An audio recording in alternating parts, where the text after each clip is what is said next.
Ini hampir 2 minggu sih ya, hampir 2 minggu ini banyak laporan ke aku yang cedera. Nah, gitu ya.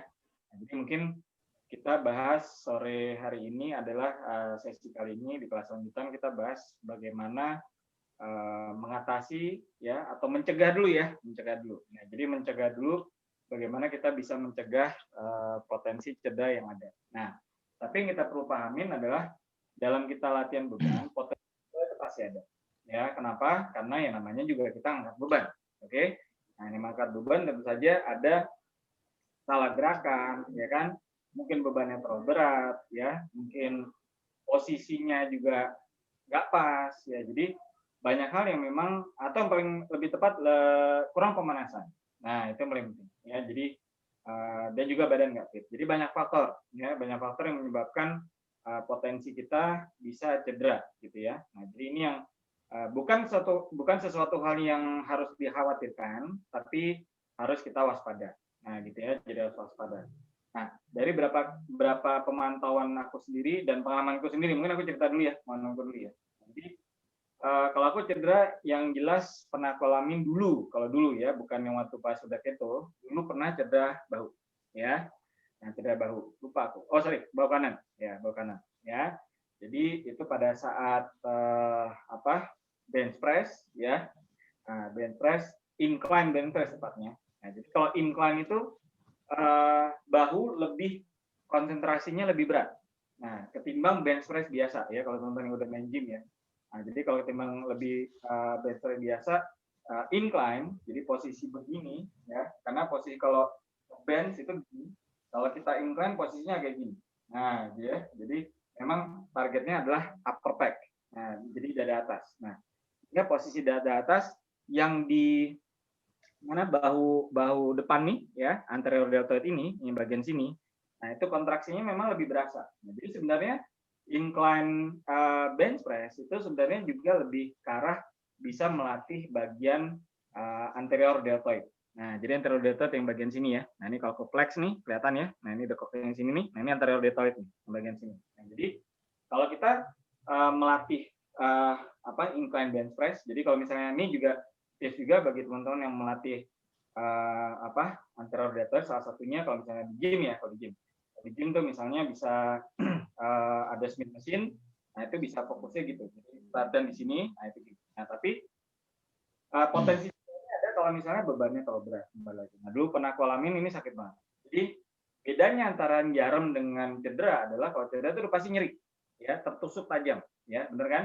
Nah jadi kalau ada rasa tertusuk tajam, kalau kalau jarum atau DOMS, delay onset muscle soreness itu sifatnya pegel, ya jadi badan kita pegel, bagian itu pegel.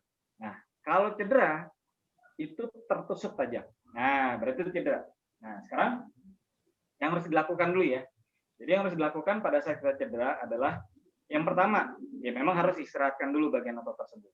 Ya, nggak bisa enggak. Ya, jadi aku cerita tadi, shoulder depan pernah cedera itu sampai kalau nggak salah 3-4 bulan. Ya dulu zaman-zaman tahu lah gitu ya, game ini suka cepek gitu, aduh, nah, kenapa belajar lagi ya udah. Nah pada saat waktu mulai nge-gym di zaman keto ini, ya, nah, cedera berikutnya adalah bicep.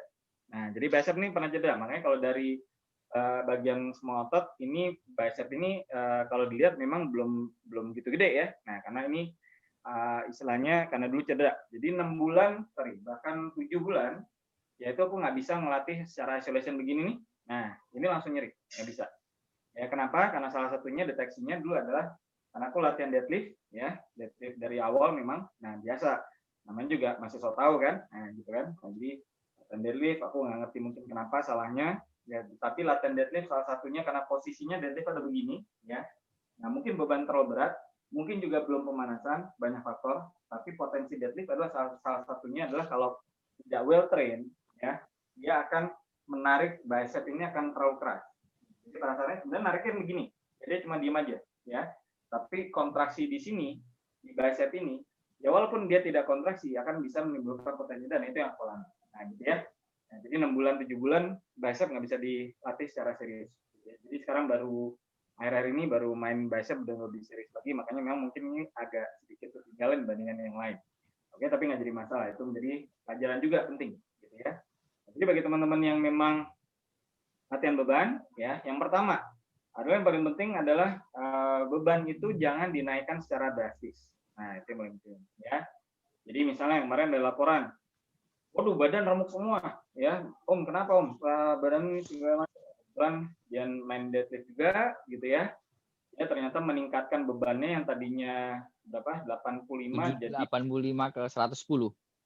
ya, ya. Nah, 110. Jadi naiknya 25 kilo. Nah, bayangin tuh ya. Naiknya 25 kilo. Luar biasa. Om Ready ya kalau nggak salah ya.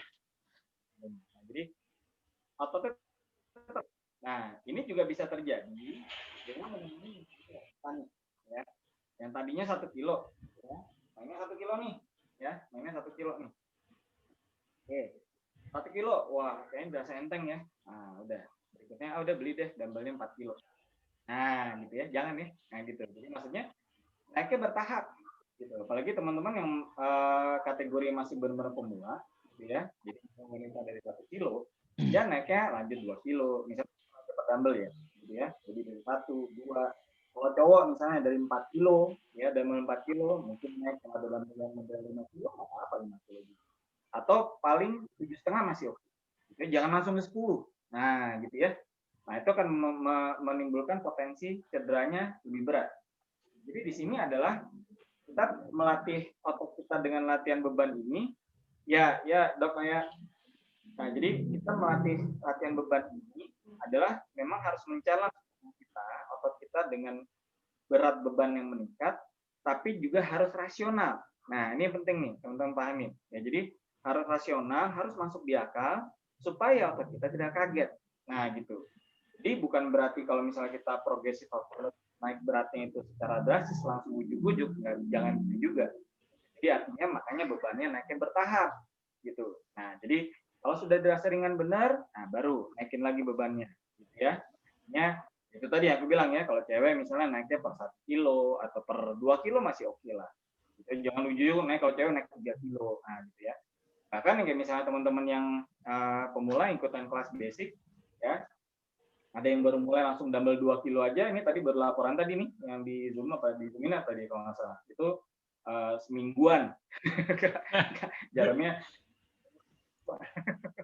kan dumbbellnya 2 kilo lah. Iya, makanya 2 kilo. Karena aku udah bilang, makanya pada saat kalau teman-teman yang ikutan kelas basic itu kan di awal dikoordinasi itu bukan ya sama Om Yandri, aku juga bahwa dumbbellnya 1 kilo. Kalau emang nggak ada dumbbell, ya pakai botol aqua dulu gitu ya, yang 600 mili dan sebagainya. Tapi ya kembali lagi kan tadi kan, namanya ego gitu kan. 2 kilo, masa nggak kuat sih? Udah main 2 kilo, juga kita ikutin kelas basic, minggu jarem. Gitu ya. Coach ini kok nggak beres-beres ya? Jarumnya pegel semua masih segala macam. Nah itu ya. Jadi kuncinya adalah tubuh kita tuh perlu adaptasi. Nah, tapi adaptasinya itu juga bertahap.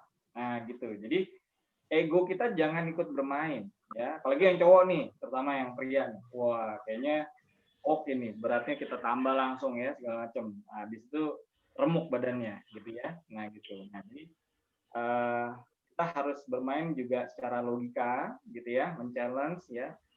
Bagaimana kenaikan progresivitasnya dari berat yang kita latih. Nah, itu kunci utama. Terus yang berikutnya adalah pemanasan. Nah, ini juga sangat penting. Masih banyak teman-teman yang melakukan pemanasan mungkin terlalu singkat gitu ya. Kalau yang aku ajarin di kelas basic memang dasar gitu ya. Nah, banyak yang pemanasan yang paling penting adalah bagian bahu. Nah, kenapa kalau misalnya aku ajarin di kelas basic begini? Ya, salah satu yang pertama begini. Nah, ini untuk stretching di bagian sini. Gitu ya. Kemudian, nanti sharing ya, Om ya. Oke. Kemudian latih ke atas. Ya kan? Nah, ini untuk melatih juga spine di sini. Kita stretching di atas, ya begini. Ini kontraksi semua ke atas juga. Nah, kenapa juga gerakannya begini? Ya kan? Ini rotator cuff dengan sini. Ya. Nah, kemudian gini juga. Nah, jadi bagian bahu ini banyak gerakan latihan beban yang menggunakan bahu kita. Nah, jadi kalau misalnya bahu kita juga belum siap, ya, ini akan potensi cedera juga. Gitu ya, banyak potensi ya. Gitu, banyak potensi. Makanya pemanasan mau kita putar gini. Jadi bahu ini sebenarnya juga harus kita pemanasannya benar-benar harus optimal gitu ya. Nah, kemudian Kenapa kalau di latihan basic aku gini. Nah, ini juga melatih bagian low back ya, bagian tulang belakang bawah. Nanti kita bicara masalah low back pain. Nah, jadi stretching atau pemanasan itu benar-benar sangat krusial gitu ya. Jadi bagi teman-teman masih baru pemula gitu ya, baru mulai belajar dan sebagainya, perlu memahami juga gitu ya, karena ini merupakan bagian dari gaya hidup kita ya, yang teman-teman memang mau naikin massa otot, 5 pilar KF memang sebenarnya adalah olahraga dan latihan beban terutama. Jadi teman-teman harus pahamin benar-benar gitu ya. Nah, tapi memang mau nggak mau ya, nanti akan ngerti ucapanku kalau udah kejadian. Gitu ya. Gitu. Oh, gitu ya coach ya. Ternyata oh, gitu ya. Nah, gitu. Jadi ya nggak apa-apa, tapi mudah-mudahan aku tidak mendapatkan cedera ya, bukan gitu. Ya, bukan. Jadi maksudnya adalah yang penting teman-teman paham dulu gitu ya. Potensi cedera itu ada, tapi jangan takut. Nah, sekarang bagaimana kita memprevent dulu ya, memprevent. Mungkin oke, kita bahas dulu deh. Dok Uwi gimana, Dok? Mungkin bisa cerita, Dok. Ininya, Dok. Dok Uwi masih tenang ya? Oke. Ya, silakan. Sip, udah. Iya, aku tuh kayaknya cedera itu waktu gerakan kan ada ini apa namanya abs dengan berdiri itu buat ya. Yang kalau di event itu, nah kan ada gerakan yang ini nih bawa dumbbell, ya kan? Habis itu dilanjutin ini kick kan, bawa dumbbell. Nah sebetulnya udah terasa berat nih, udah terasa berat, tapi enggak bisa. Jadi habis gitu ya ini emang dulu pernah cedera waktu jadi atlet softball kan, kalau mukul nih kan gini kan, terus lempar tuh gini. Nah ini pernah overuse, nah pernah sakit. Udah lama sih udah nggak sakit. Nah kemarin waktu ada gerakan itu lagi langsung teng gitu. Gitu. Udah mendingan? Oh, udah. Kemarin nggak bisa gini. Jadi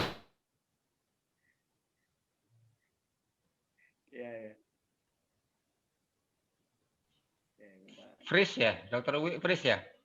Nge-freeze, Dok. Gambarnya nge-freeze, Dok. Bentar, koneksi, Dok. Shutdown dia. Itu Mas Nadib mau cari tempat ini terapi di Jakarta itu. Ya, Di Jakarta di ini kalau mau. Saya pernah dapat sih di situ ada namanya ISMC. Coba ditanyain. Tempatnya namanya ISMC. Oke, nah, itu saya. Nah, Dok udah balik nih. Bentar. Ya, sudah.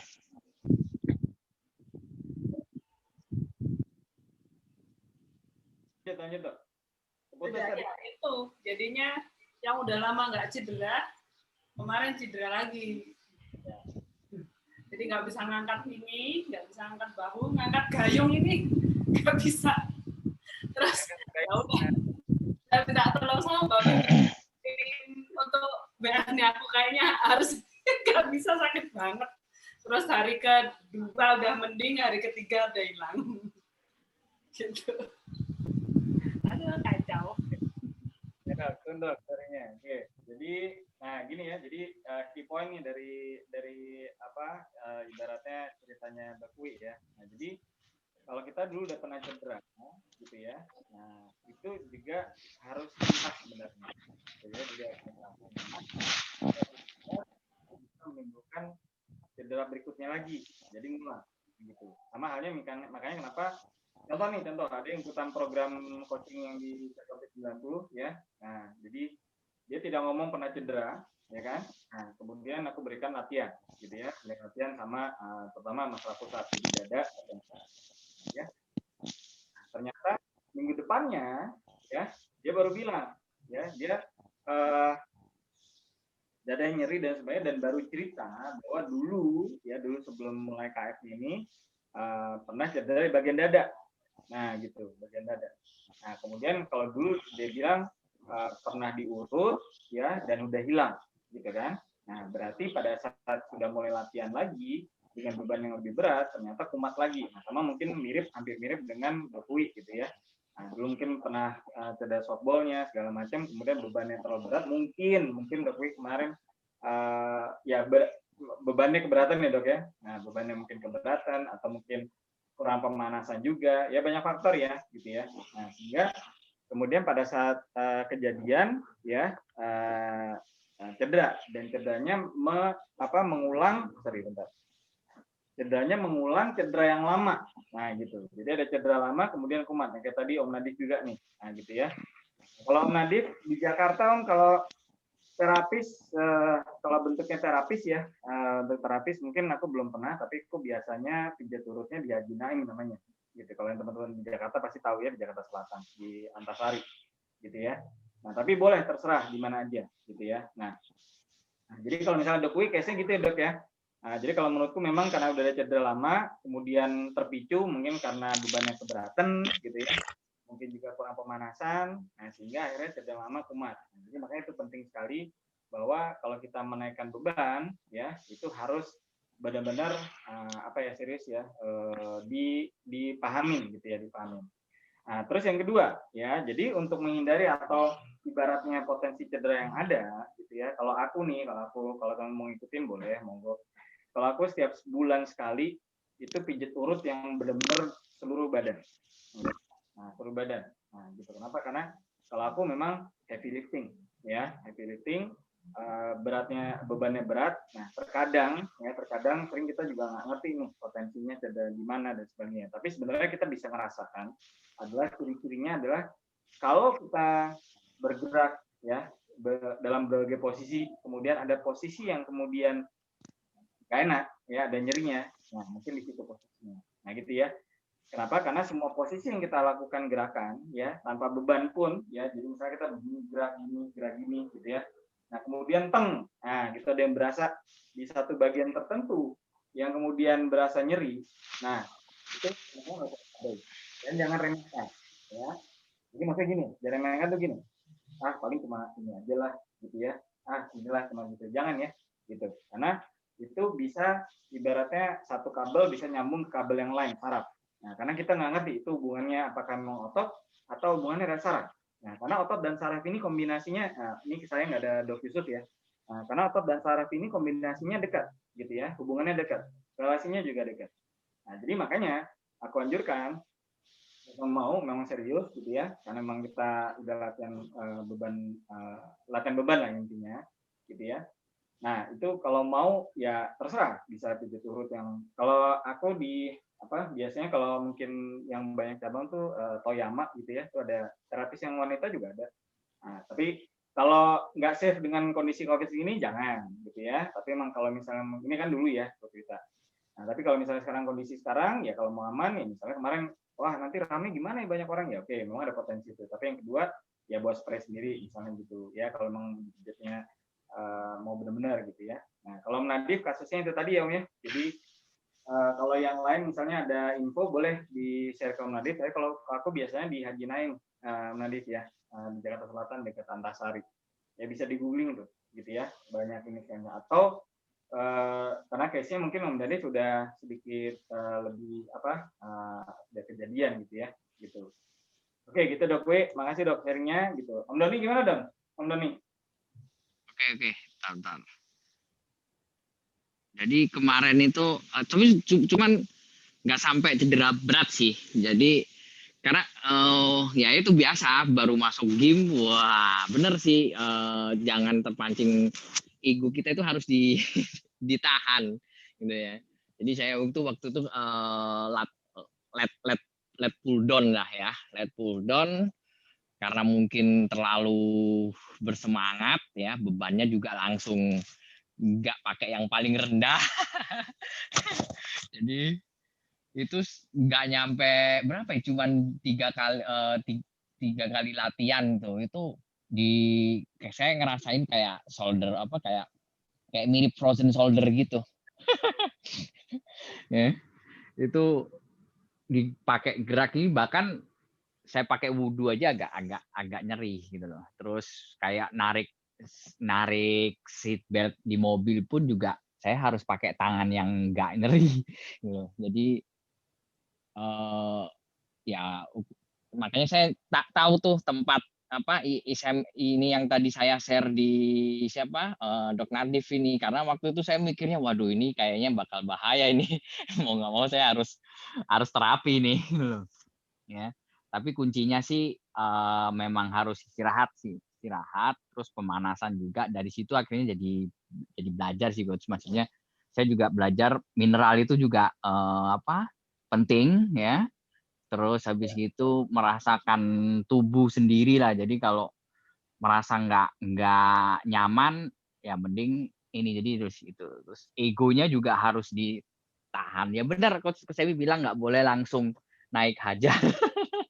Jadi kemarin tuh sempet udah parno, makanya saya browsing nih, gitu loh. Saya sempat mikirnya wah ini jangan-jangan frozen shoulder nih gitu loh.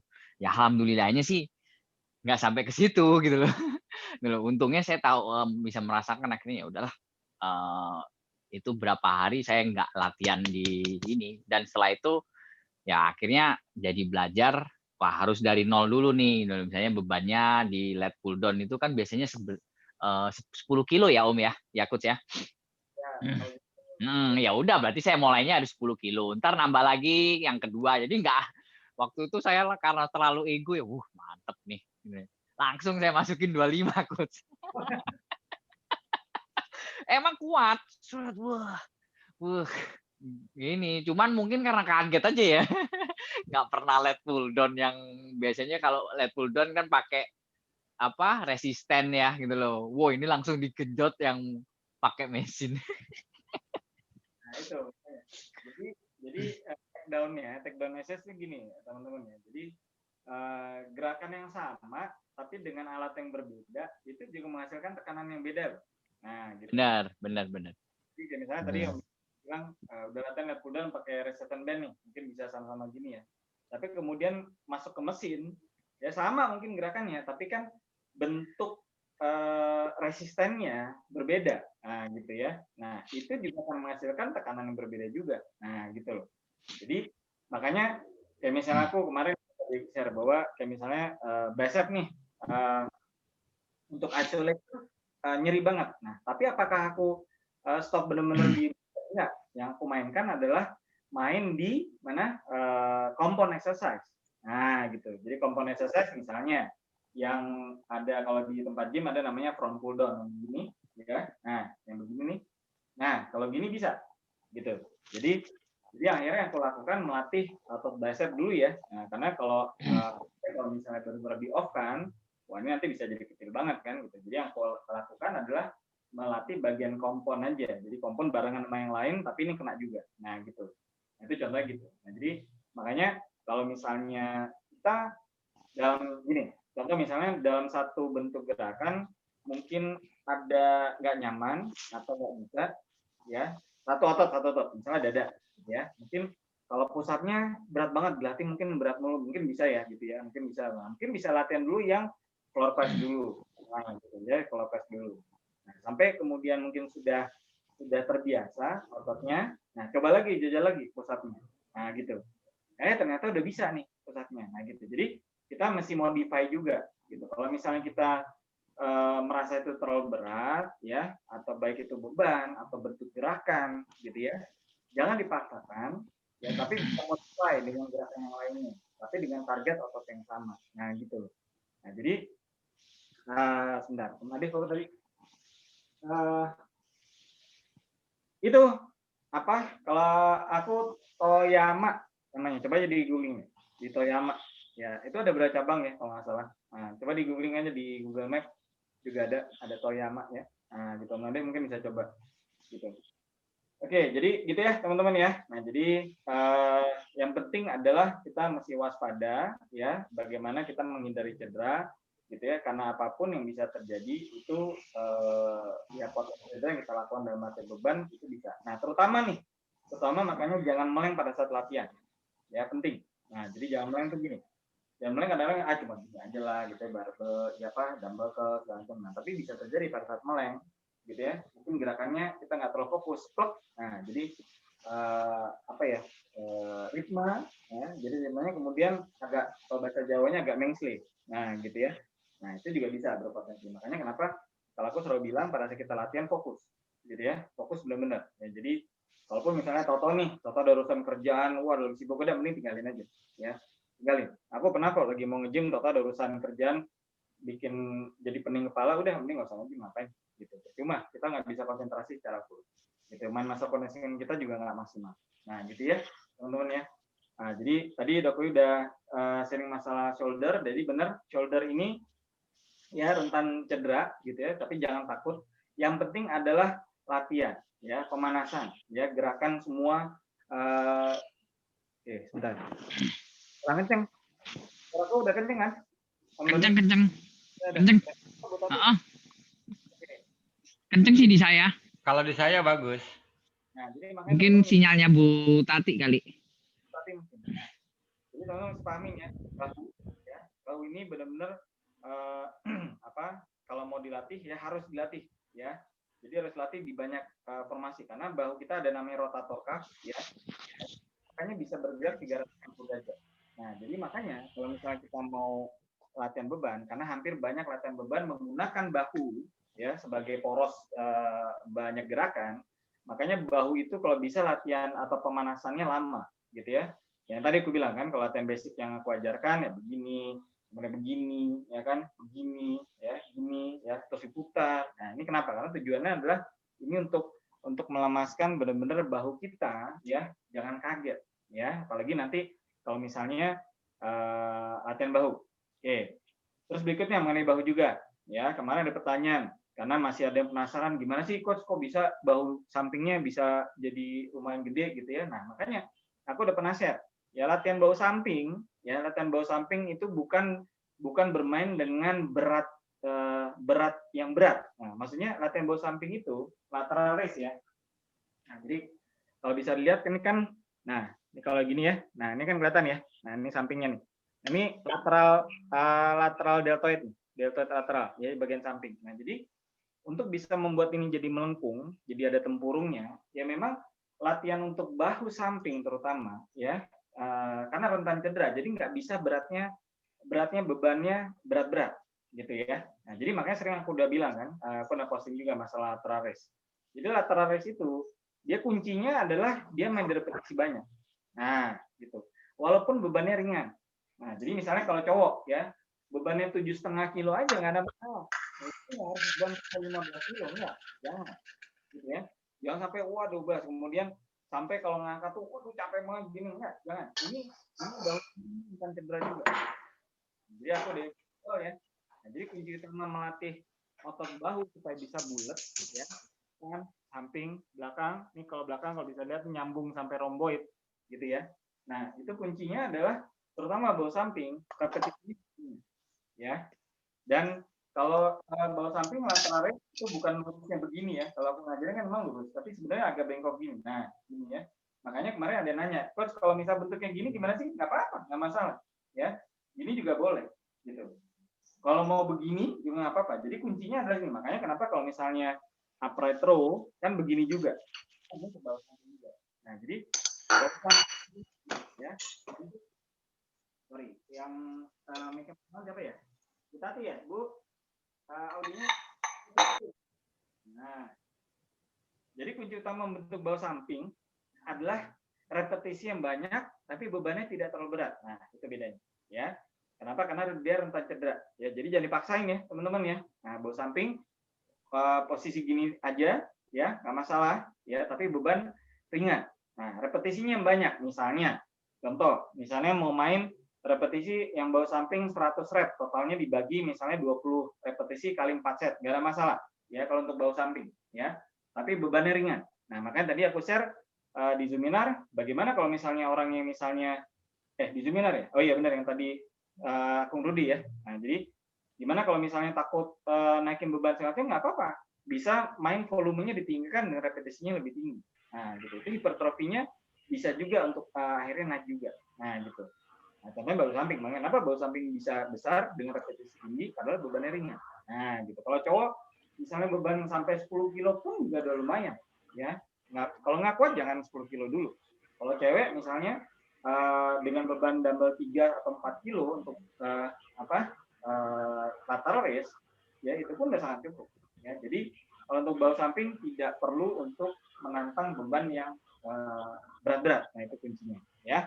Karena bawah samping rentan cedera, makanya memang salah satunya di bagian sini, ya. Ini memang paling bandel nih. Di bagian sini dia paling bandel. Kenapa? Karena memang jarang kita menggunakan gerakan sehari-hari dengan yang begini, jarang kan? Yang lebih cepat di sini, bawah depan. Nah, bawah depan akan lebih cepat terbentuk ketimbang bawah samping. Nah, jadi bawah samping bisa seperti itu. Ya, kalaupun misalnya mau main berat, ya jangan ROM-nya full. Nah, jadi aku udah pernah share ya di Kita Fitness. Kalau main latihan berat ada namanya partial rep. Nah, partial rep itu gimana? Kalau misalnya keberatan, ya segini aja, udah nggak apa-apa, turun lagi. Segini lagi, turun lagi. Misalnya, ini kalau di gym ya, kalau di gym misalnya pakai dumbbellnya 25 kilo gitu ya. Jadi 25 kilo sampai begini nggak akan kuat, ya kan? Ya, ini akan potensi cedera banget. Tapi yang bisa dilakukan partial rep namanya. Partial rep gimana? Begini, set, udah pas lagi. Ini udah kontraksi begini, ya. Jadi kalau kita lihat kita begini, nah ini udah kelihatan ya, udah ada kontraksinya kan. Nah, jadi pada saat begini, nah ini udah kontraksi. Nah, karena beratnya beban dumbbellnya berat, ya itu udah kontraksi. Tapi kita nggak bisa naikkan paksakan namanya full ROM, ya, range of motion-nya full, benar-benar nggak bisa. Nah, gitu. Jadi kita harus berpikir secara logika juga. Nah, gitu ya teman-teman ya. Oke, ada yang mau ditanyain? Buka mic-nya boleh? Sebelum aku masuk ke masalah low back pain. Oke, bentar.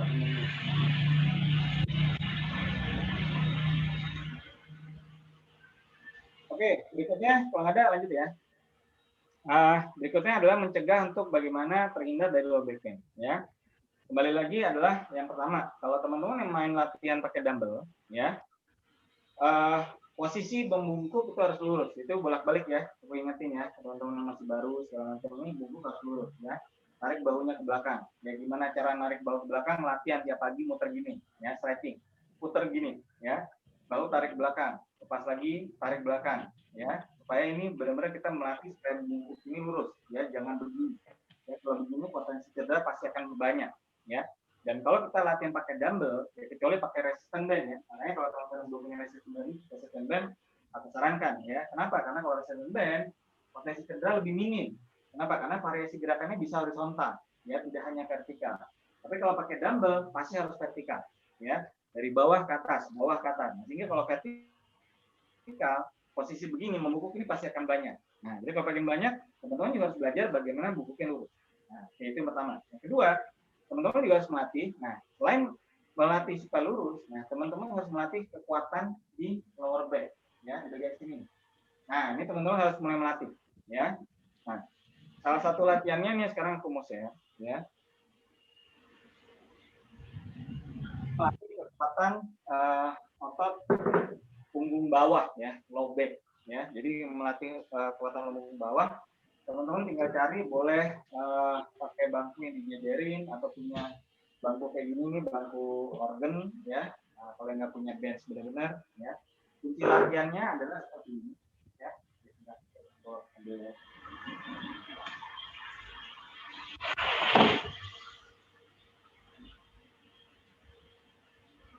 Ya, teman-teman. Nah, jadi kunci latihannya datang ya.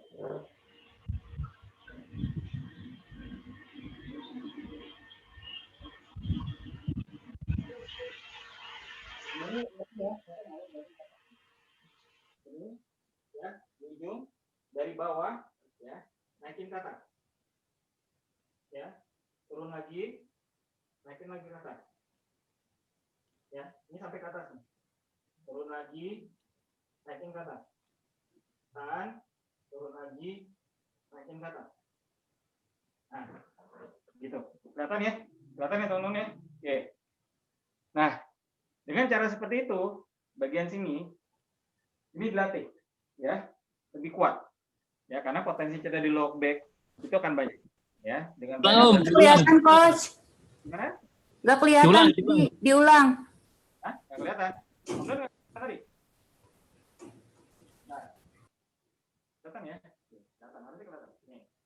Jadi ambil, kalau nggak punya bangku panjang, mungkin bisa bangku dijajarin boleh ya, atau pokoknya yang penting bisa lurus ya. Nah, pokoknya intinya gerakannya adalah harus kaki dari bawah ya ke atas. Jadi kekuatan dari otot mulai narik kaki dari bawah ke atas dari glutes ya. Glutes naik, kemudian di sini ya tension di sini. Nah, ini yang melatih otot lower back kita makin kuat. Nah, gitu ya. Nah, jadi selain memang latihan untuk ada misalnya contoh yang contoh misalnya banyak gerakan ya, tapi intinya adalah melatih yang lower back ini dulu. Nah, jadi kita duduk di ujung tengkurap di ujung bangku ini ya. Nah,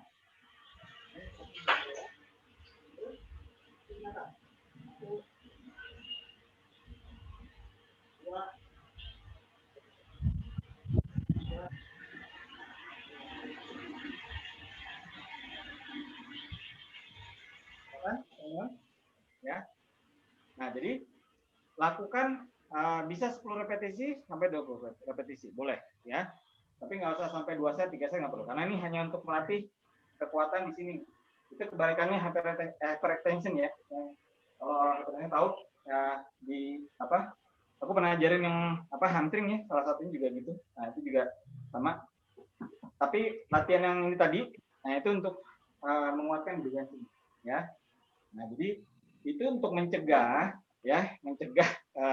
low back, karena banyak kemarin coach ini kok kayaknya rasa nyeri dan sebagainya. Nah, ini jadi makanya di bagian sini, bagian sini, nah ini bagian sini nih. Nah, ya AMP dan sebagainya ya, low back pain. Nah, jadi supaya kalau kita otot low back kita kuat ya, itu malah justru menguatkan lagi bagaimana kita melatih misalnya contohnya membungkuk gini lurus. Nah, ini akan terjaga semua, tidak akan kena cedera nantinya. Ya, ada yang mau tanya? Yang tanya tadi? Buka mic-nya kalau mau ada yang nanya.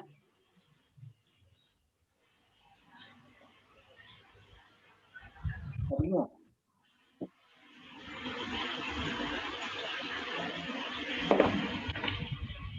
Di waktu ngangkat ditahan ya, Mas Ebi ya?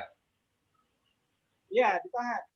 Ditahan ke atas deh. 1-2 detik aja. 2 detik cukup. Ya, kemudian turunin lagi. Ya, naikin ke atas, turunin lagi. Ya, ulangin lagi ya. Oke, baru kelihatan ya. Oke, jangan ini dari bawah ya. Nah, kaki dari bawah. Naikin ke atas, rasa naikin ke atas nih. 1, 2, ya.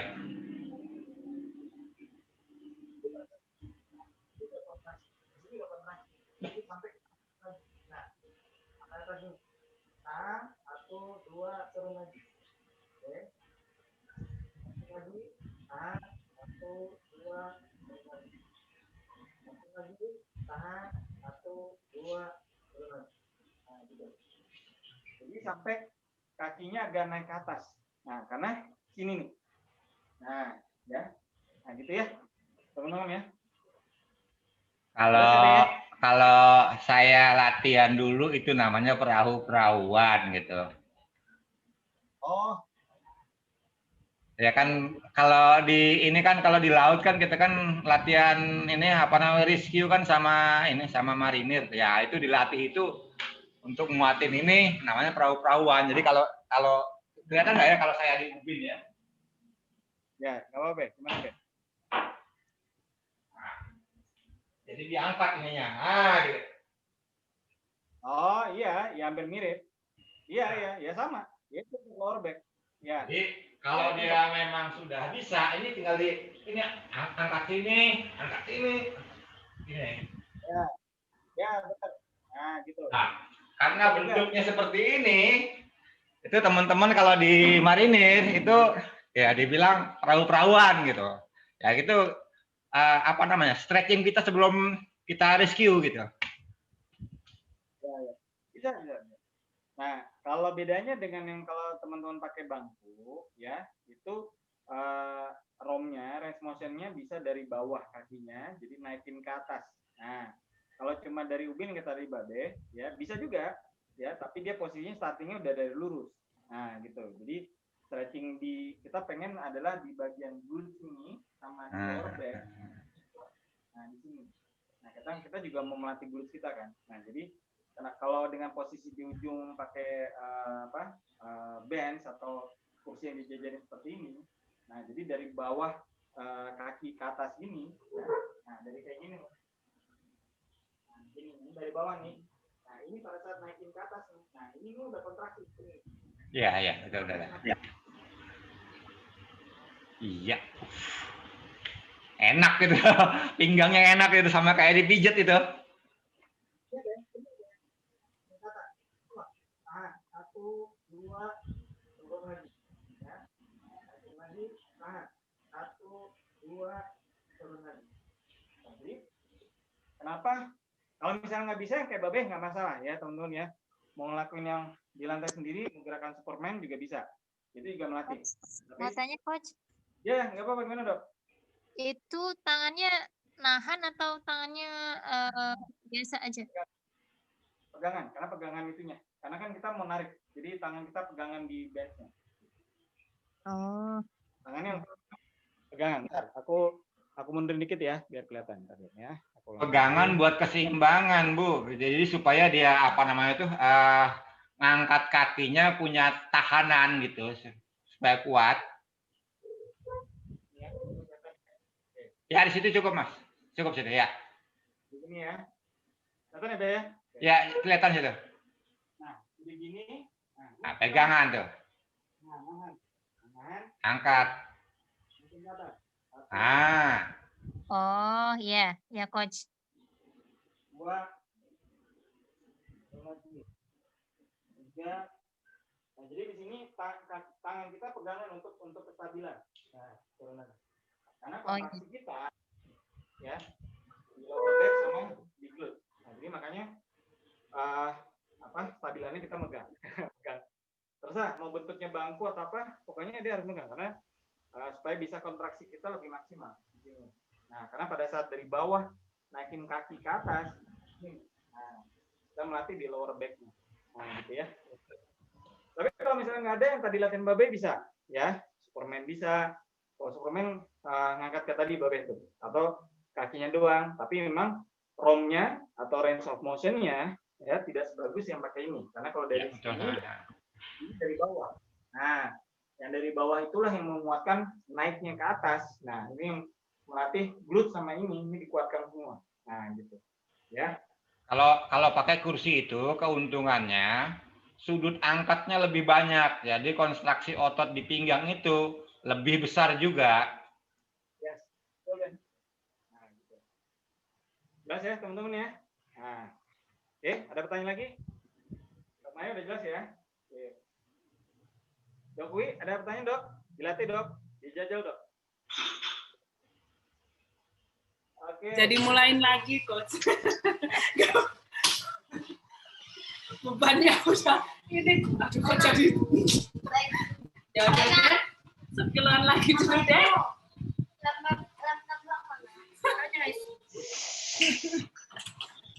Dok. Mana, Coach? Nggak dengar? Perlahan ya, jadi jangan buru-buru, egonya jangan dimainin dulu. Wah kayaknya ringan nih, wah kayaknya Yang penting kuncinya itu sabar sekarang. Konsisten, sabar. Terus kita harus bisa merasakan tubuh. Kalau memang capek atau mungkin karena kerjaan, udah nggak usah ini. Lebih baik istirahat. Pas saya capek itu kayaknya agak kurang tidur itu kayaknya. Terus mineral kurang itu juga bisa, menurut saya juga bisa cedera itu, jangan sampai. Ya. Oke, ada lagi teman-teman? Ya, jadi itu ya kunci utama adalah kita juga harus merasakan tubuh kita. Ya, jadi kalau misalnya gelap ya. Jadi kalau misalnya memang tubuh kita lagi nggak beres atau mungkin lagi nggak sehat, ya jangan dipaksakan, ya. Nah itu yang paling penting. Kita olahraga lagi harus kondisi fit ya. Kalau kondisinya, aku pernah kok mau nge-gym, tapi begitu udah jalan, kok kayaknya gimana, agak gerges apa gimana, nggak enak lah, udah balik, ya. Nah, jadi daripada ntar emang dipaksakan, ya karena yang harus pahamin pada saat kita olahraga itu menaikkan kortisol. Nah, gitu ya. Jadi memang akan ada stressingnya. Kita latihan beban tuh stressing. Gitu. Kalau kemarin yang teman-teman dengerin yang masalah stres, nah itu salah satunya. Gitu. Jadi kita latihan beban tuh meningkatkan stres, tapi setelah latihan beban, nah disitulah. Tapi kalau kita stres udah mau mulai latihan beban udah stres, ya tambahin lagi, maksudnya udah sakit, kondisi nggak sehat, ya itu mending forget it aja. Ya, mending istirahat dulu. Recovery yang paling penting. Gitu. Jadi kayak misalnya, Kemarin kapan hari itu di grup WA ada yang tanya kalau habis kerja malam dia bilang olahraga bagaimana, tapi saya nggak ngerti kelanjutan pertanyaan jawabannya gimana. yang olahraga malam ya? Atau Bukan. Kerjanya malam. Kerjanya malam. Nah, olahraga kalau dia pulang olahraga gimana katanya. Cuma saya nggak ngerti kelanjutannya apa ada jawaban apa enggak gitu. Ya kalau dia kerjanya malam, ya tergantung orangnya ya. Kalau misalnya mau Tidur aja, Beh. Susah sih kalau kerja malam. Iya betul. Kalau mau sih sebelum kerja, berarti harus olahraga dulu. gitu. Jadi mungkin sebelum kerja olahraga. Belum tidur ya? Kerja malam, dia balik lagi ya mungkin ya aku nggak ngerti ya karena saya pernah nih gitu loh kayak gitu, maksudnya jadi waktu itu karena tidurnya kurang enak ya, jadi tidur pokoknya cuman kalau nggak salah itu nggak sampai 3 jam, cuman 2 jam 40 menit lah kalau itu, karena maksain olahraga itu kayaknya lemes banget. Iya. enak badan udah mendingan rest aja.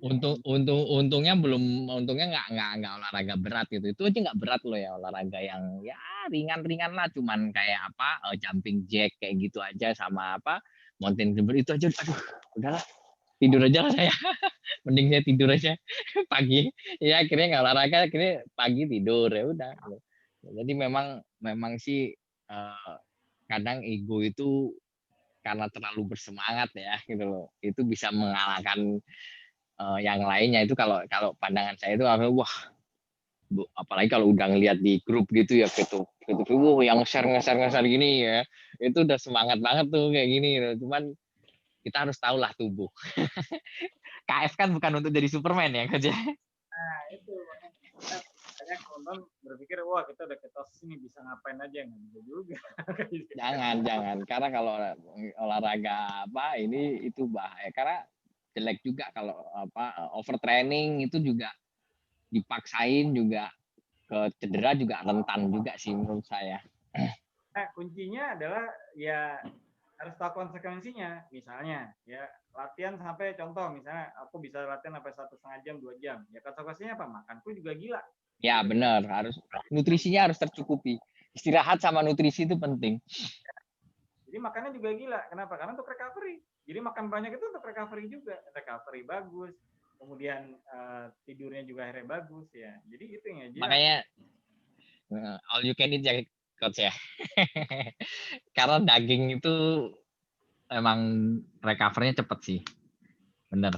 Jadi makanya kalau mau gitu ya, kalau misalnya dari sumber hewani yang ada gitu, kalau kita bicara kasta ya, kasta itu kalau daging sapi memang kastanya paling tinggi gitu, bukan berarti yang lain nggak bagus, tapi memang di dalam daging sapi itu ada banyak bukan hanya proteinnya. Jadi kita bicara makanya dalam unsur bangun otot itu bukan hanya protein sebagai makronutrisinya, tapi bagian vitamin dan mineral sebagai mikronutrisinya itu juga sangat pengaruh gitu. Jadi zat besinya, terutama kalau di sapi itu gede banget gitu ya. Makanya kenapa sedangkan zat besi itu salah satunya adalah memang salah satu unsur mikronutrisi yang sangat berpengaruh dalam otot. Nah itu. Nah, jadi ya banyak faktor lah gitu. Tapi bukan berarti terus harus daging sapi. Nah bukan gitu ya. Enggak. Bukan gitu. Jadi teman-teman jangan salah paham. Intinya kalau teman-teman bisa memasukkan menu ada daging sapi, nah itu bagus. Nah jadi combine semuanya. Jadi sumber real foodnya semua combine ya, telur iya, kemudian ayam juga iya gitu ya, ikan terutama gitu ya. Nah gitu. Jadi ikan terutama ya itu untuk recovery-nya ya gitu ya. Jadi ya ikan juga bagus itu ikan omega 3-nya benar-benar membantu banget untuk recovery. Nah, jadi dalam menu real food ya teman-teman harus masukkan ikan ke dalam menu, ya usahakan. Kalau memang nggak bisa ya udah suplementasi omega 3 merek apa aja. mau kalau bisa 1000 mg atau 1500 juga bagus. Nah, gitu ya. Karena omega 3-nya itu yang diincar gitu ya untuk recovery-nya. Oke, ada lagi pertanyaan? Kita bahas masalah cedera. Udah, Om Nadif jelas ya Om ya. Gitu ya, mudah-mudahan cepat pulih ya untuk cederanya ya, gitu ya. Jadi recovery terutama ya teman-teman ya, recovery, tidur. Makanya sebenarnya 5 pilar KF itu ya semuanya mempengaruhi untuk bangun. Gitu. Jadi yang aku lakukan selama ini setahun ini ya semuanya ikutin 5 pilar itu. Gitu. Jadi nggak jauh-jauh dari situ. Nah, maksudnya tidak ada hal yang baru gitu ya. Nggak cuma mungkin penjabaranku kalau di Keto Fitness bahasanya mungkin sedikit berbeda dengan Mas Dio, itu aja. Tapi konsepnya sama kalau teman-teman bisa melihat cara benang merahnya sama. Gitu ya. Oke. Bu Tati, oke. Bu Tati kerja malam, Bu. Oke. Kalau ibu-ibu malam kerja, pagi kerja. Gitu ya, Bu. Iya. Bisa tidurnya diatur ya, Bu Tati ya. Gitu ya. Oke. Ya udah, gitu ya teman-teman. Babe ada mau nambahin, Be? Buat teman-teman nih supaya nggak kena cedera atau tips recovery-nya. Oke, Be, mic-nya di sini. Saya rasa sudah cukup semua itu ya, apa namanya itu, posisi tubuh harus diperhatikan, kemudian sebelum olahraga pemanasan harus cukup, ditambah lagi kondisi tubuh fisik juga harus dalam kondisi baik. Artinya gini, seperti yang pertanyaan kemarin itu, kalau dia habis kerja malam seperti itu kan pastinya kan fisik kita nggak fit kan. Kalau kita paksakan itu juga rawan cedera. Karena apa? Dalam kondisi seperti itu otot-otot kita tegang apa segala lah. Ini yang rawan cedera gitu. Jadi postur, kondisi, stretching, mood, Ya, benar. itu beban, nah itu semua harus diperhitungkan. Ya monggo, itu aja. Iya benar itu. Tapi ini benar nggak sih Coach? Kalau angkat beban berat tuh kita juga nggak boleh ngeden kan, bener kan? Oh iya benar. Jadi harus ngebuang nafas kan ibaratnya. Harus membuang nafas. Jadi Benar berarti. gerakan itu contoh misalnya kayak tadi lateral raise gini, ya makanya teknik buang nafasnya pada saat gini buang, ya tarik nafas, buang lagi. Nah itu penting juga itu. Karena kalau ngeden bisa pusing kepalanya kan. Percaya. Contoh misalnya teknik-teknik untuk yang powerlifting ya, itu namanya ada teknik namanya falsafah. Jadi kenapa pakai belt ya? Jadi pakai belt itu adalah teknik falsafah. Jadi ngeden bukan ngeden sih, tapi tarik nafas. Nah, jadi udara tuh dipampatkan semua di perut. Nah, makanya kenapa pakai belt. Jadi kekuatan dari udara yang dipampatkan di perut kemudian mentok di beltnya. Nah, itu menghasilkan power. Nah, makanya ada teknik namanya pernafasan falsafah. Tapi itu hanya berlaku kalau teman-teman yang udah atau main seperti aku powerlifting ya, latihannya berat sebagainya. Nah, itu memang pengaruh gitu. Nah, makanya memang oke. Apa Dok? Bentar, Dok Irma nanya apa nih? Oke, deadlift. Oke. Dok Irma kalau misalnya beratnya belt itu pengaruh kalau misalnya beratnya sudah 1,5 dari BB kita, Dok. Nah, jadi belt itu yang pertama adalah melindungi lower back, ya. Jadi lower back jadi ketahan. Nah, tapi ada 2 jenis, Dok. Jadi ada belt yang misalnya belakangnya hanya yang besar. Nah, itu memang lebih ke arah bukan untuk powerlifting, gitu ya. Jadi hanya melindungi lower back aja. Tapi kalau beltnya belakang sama depan sama ya diameternya, nah itu untuk powerlifting. Ya, untuk powerlifting dia untuk melatih otot dengan falsafah ya. Coba di googling sendiri falsafah. Jadi nah gitu ya. Nah, falsafah nah itu akan lebih berasa. Nah, contoh nanti aku share ya, kemarin aku baru latihan deadlift beltnya lupa ke bawah gitu ya. Itu powernya beda gitu. Nggak pakai belt sama pakai belt yang ngangkatnya. Padahal bebannya ya nggak beda jauh lah, 110, 80% dari 1RM ku gitu ya. Nah, tapi karena tidak ada belt ya, walaupun kita ngeden, kita tahan, nggak ada yang nendang balik. Nah, jadi konsepnya belt itu adalah dia ada tendangan baliknya. Kita mompa gitu ya, kita tekan dan oksigennya dipampatkan di perut, ditekan, nah kemudian ada tekanan lagi balik dari beltnya tersebut. Nah, itu menghasilkan power. Nah, tapi kalau beltnya yang hanya di bagian mana belakang, nah itu lebih ke arah fungsinya, lebih ke arah untuk melindungi lower back. Nah, saya pada saat turun itu tidak, ya pokoknya menjaga lower back. Dan itu biasanya kalau misalnya masih berat angkatannya masih di bawah 1,5 dok, itu sebenarnya nggak terlalu perlu amat sih sebenarnya. Kalau beratnya udah lebih berat aja, ya 1,5 BB gitu ya udah meningkat, nah itu memang harus sudah mulai berat. Nah itu harus menjaga lower back-nya aja, gitu. Oke, gitu ya teman-teman. Jadi, oh ya terakhir ya foam roller, ya aku lupa bawa ya foam roller. Nah jadi kalau teman-teman juga salah satu stretching adalah bisa beli namanya foam roller. Jadi foam roller tuh yang kayak gulungan tuh, ya. Lebarnya boleh lebar segini, ya. Boleh lebar dikit dari bawah. Ada beberapa versi ya, segini boleh, gitu ya. Nah itu itu gunanya macam-macam. Ya aku udah share di grup kan ya. Nah jadi bisa nge-stretching. Jadi itu sebenarnya untuk pelemasan terakhir, gitu ya. Nah pegel pinggang bawah. Oke, pinggang bawah dok ya.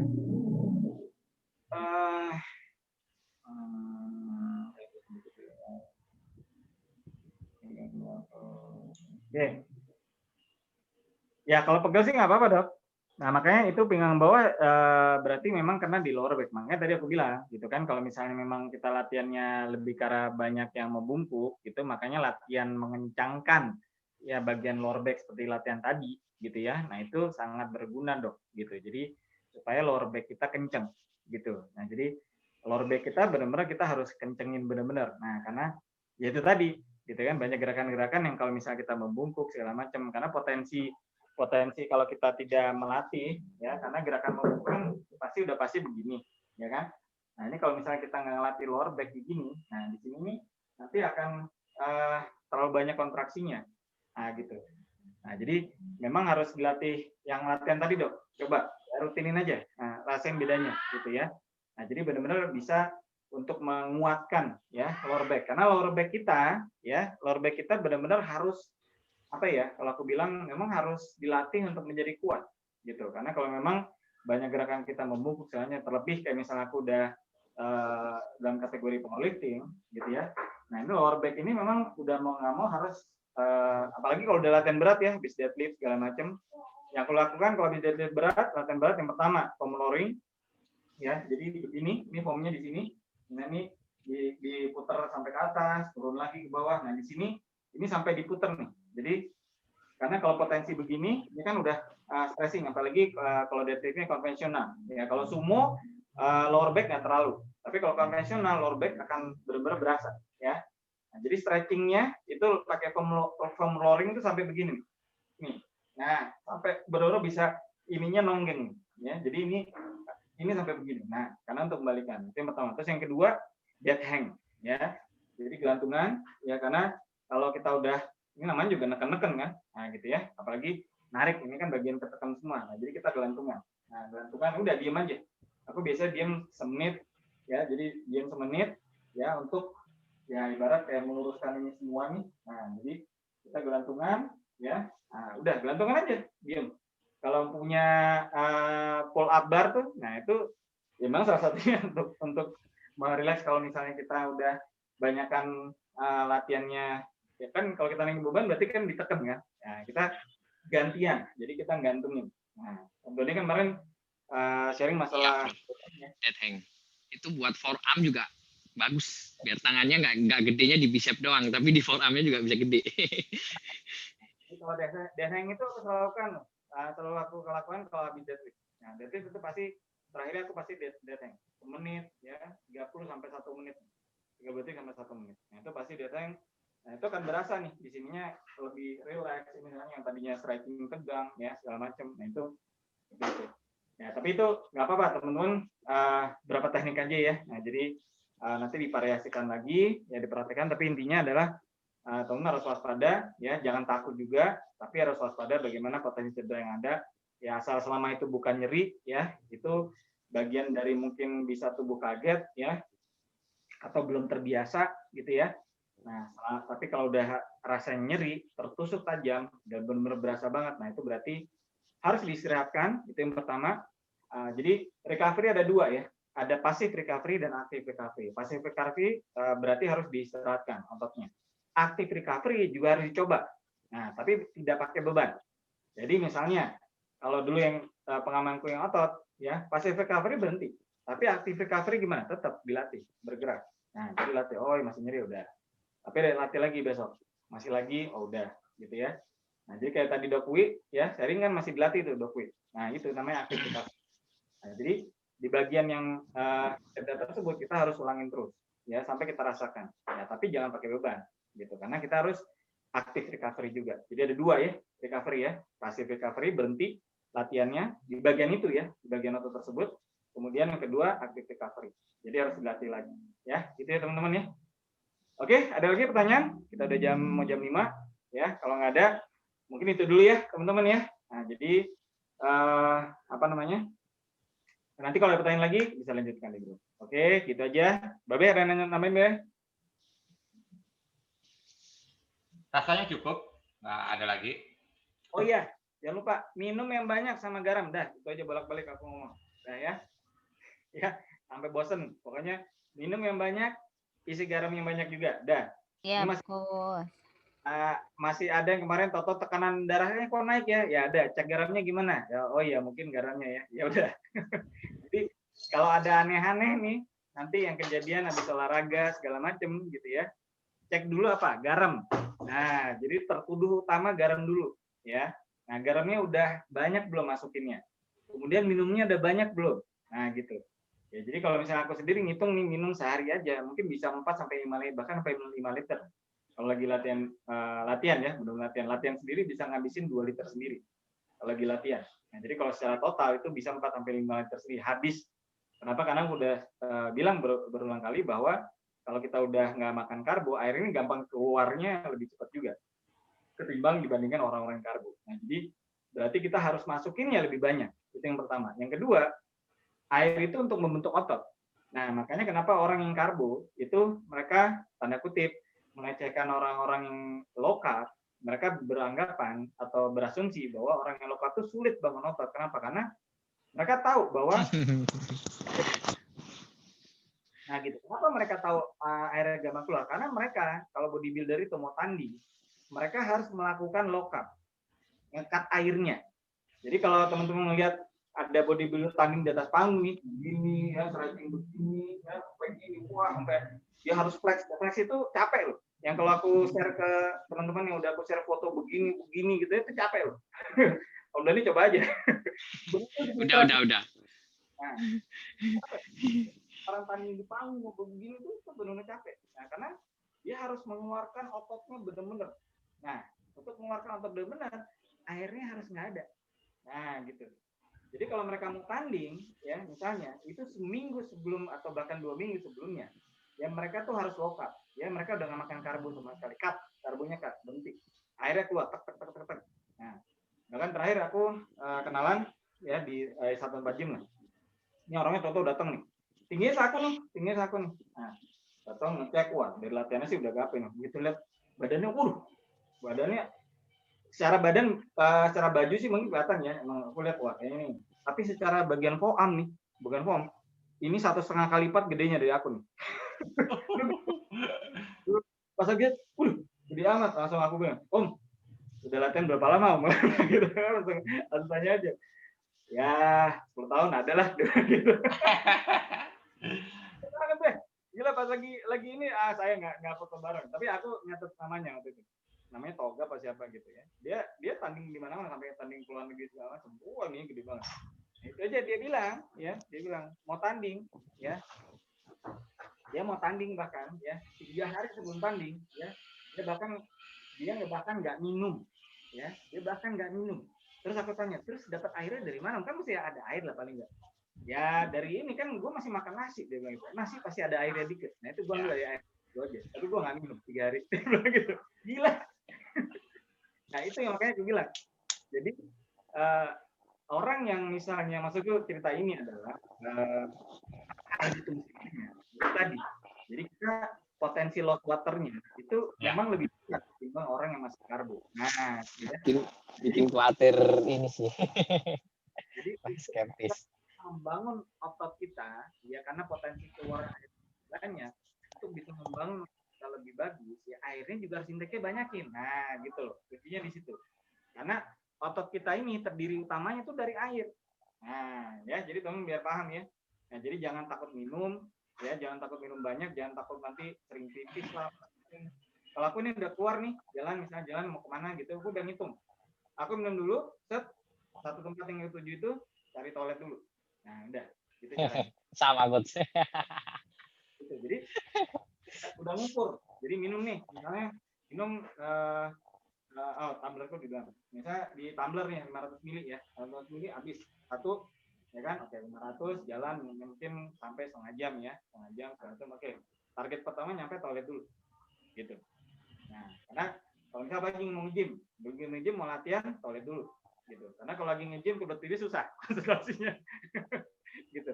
Nah, jadi ya kita harus tahu lah. Jadi intinya kembali lagi yang aku bilang kita hidrasinya periodically. Nah, jadi secara periodik. Karena yang seperti ya Bebe juga bilang kalau kita sekarang udah fat adapted jarang makan, ya puasa kita kuat, tapi kita juga harus kuat makan. Ya, airnya juga harus kuat. Nah, itu semua pengaruh semua. Gitu ya, teman-teman ya. Jadi jangan malas minum, tambahin, bawa kemana-mana. Aku beneran bisa pulang kalau lupa bawa garam. Itu balik lagi tuh. Makanya garam, botol yang kecil isi garam tuh kemana-mana aku bawa. Oke, gitu aja teman-teman. Kalau nggak ada pertanyaan lagi ya.